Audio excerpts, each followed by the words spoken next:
Uh-oh. Uh-oh.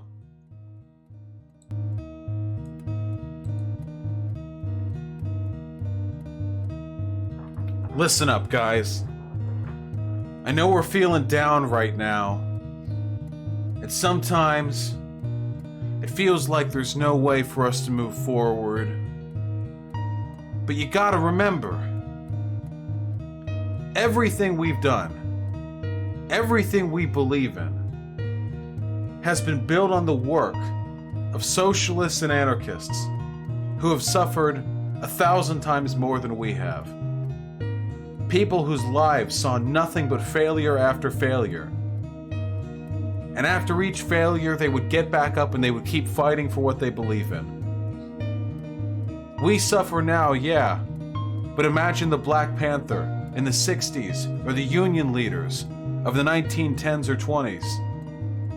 Imagine the abolitionists in the 1840s and previous, or the anarchists that occupied this country's space before the Declaration of Independence was even signed. Imagine how they must have felt.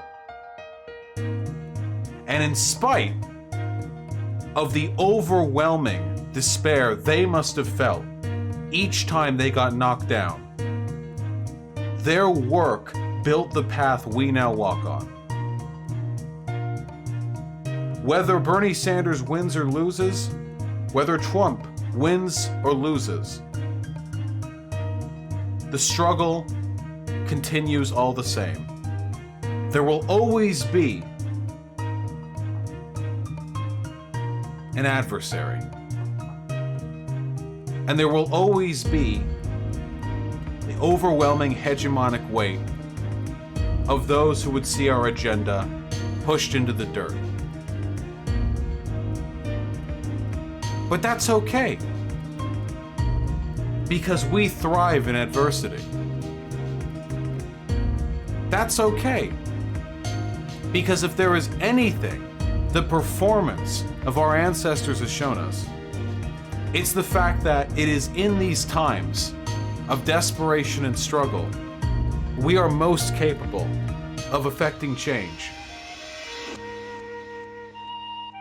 Because at the end of the day, to commit to making the world a better place is to commit to a life of frustration and hardship.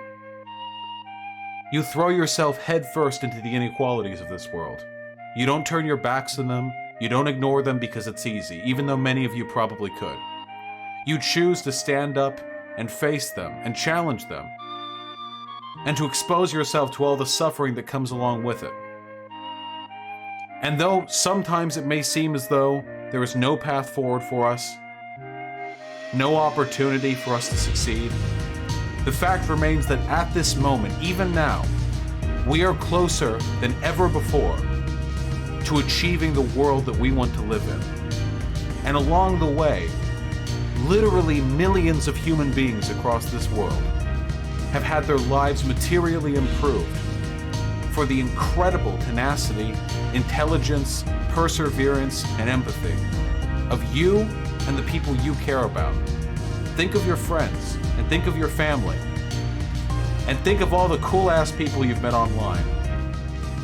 All of these people rely not just on you specifically, but on the collective sentiment of forward movement, of progress, and of revolution that we keep within us. So we can't let one little electoral season get us down. Because if we do, we're looking back to all those friends, to all that family, to all the people who have been helped from here, from one coast to the other, to across the world, people who speak our language and people who don't. We're looking to our ancestors, the anarchists and socialists and union leaders, and all of the people who strived and oftentimes died to build this world for us to succeed in. And we're telling them that we're giving up. It was too hard. It hurt. And that is just disappointing. I'm not going to let them down, and I don't want any of you to let them down either. We are closer than ever before. Everyone is cheering for us. All around the world, in the past through to the future, there is a collective of humans, of people, some you know and most you don't, who are depending on you to carry that torch forward. And I believe in you. There are a lot of people in my community who I've talked with personally who have endured hardships that I am not myself familiar with, who have suffered in ways that I have not suffered. And in spite of that, they have continued moving forward. People who have been disowned by their parents, the homeless, people who have suffered overwhelming economic hardships or physical disabilities. And they've overcome things, let me tell you personally,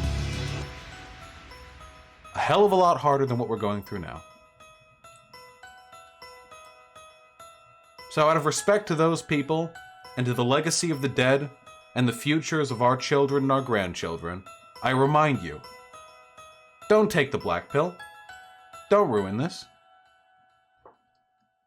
Because we can still win.